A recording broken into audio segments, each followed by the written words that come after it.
Karibu tena katika darasa letu la malezi, na leo natamani tujifunze juu ya aina ya pili ya malezi ambayo ni malezi ya kudekeza.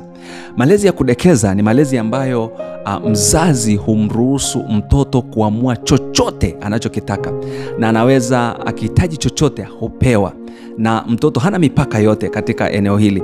Na wazazi wengi sana, ama kujua au kutokujua, huonyesha upendo mwingi sana. Si kwamba anamchukia mtoto, lakini anaonyesha upendo mwingi, ambao upendo huu mwingi ambao unaonyesha kwa mtoto unamfanya mtoto kuruhusiwa kufanya kila kitu na kuruhusiwa kufanya chochote anachokitaka.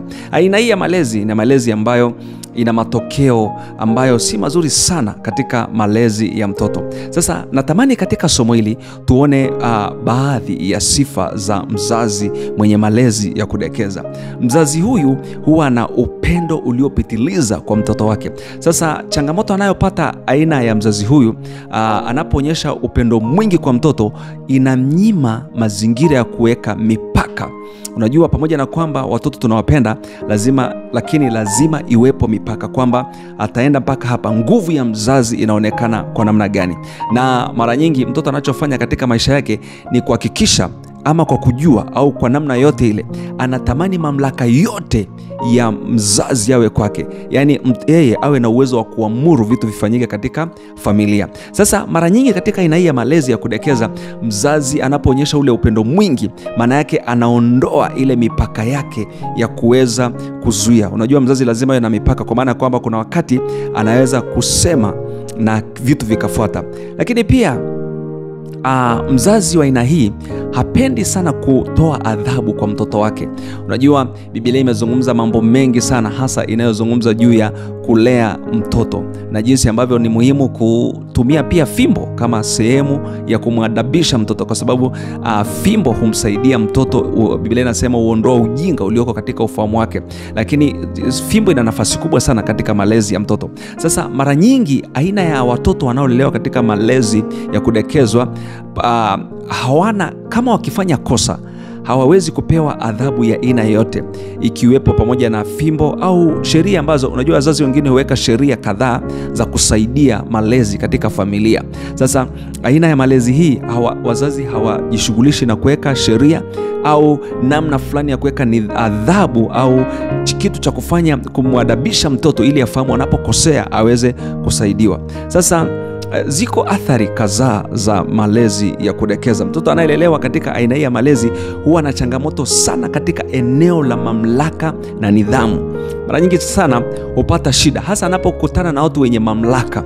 Anatakiwa kuwa chini ya mwalimu, anatakiwa kuwa chini ya mkuu fulani katika taasisi na vitu kama hivyo.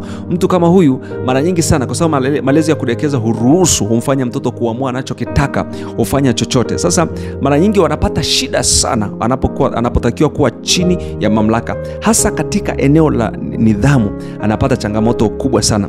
Lakini pia watoto hawa hawana uwezo mkubwa wa jinsi ya kudhibiti misukumo yao, hasa ile ya ndani, zile tabia ambazo zinasukumwa za ndani, kwa kuwa hawakuwa na namna ya mzazi ambaye anaweza kumpa adhabu au kumsaidia wakati mwingine kunyimwa vitu ambavyo sio vya wakati wake. Unajua, watoto, kuna vitu ambavyo wazazi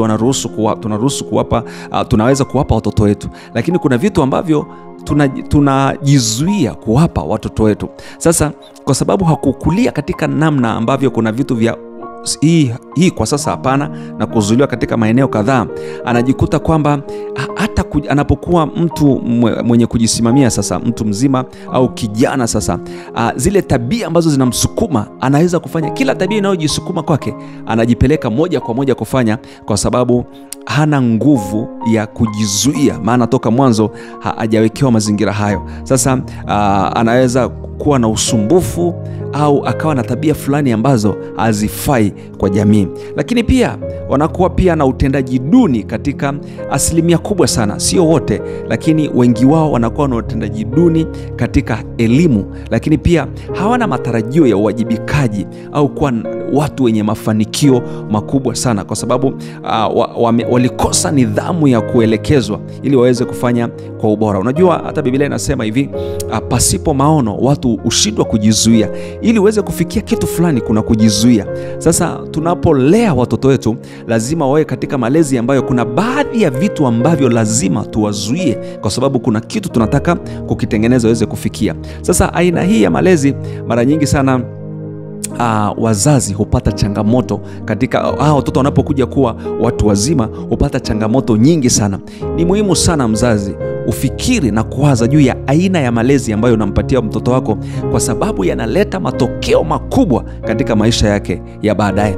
Si tu maisha ya sasa, lakini baadaye anapoendelea kukua, maisha yake ya baadaye, kuna namna ambavyo aina ya malezi aliyopata yatamjenga sana. Mungu akubariki.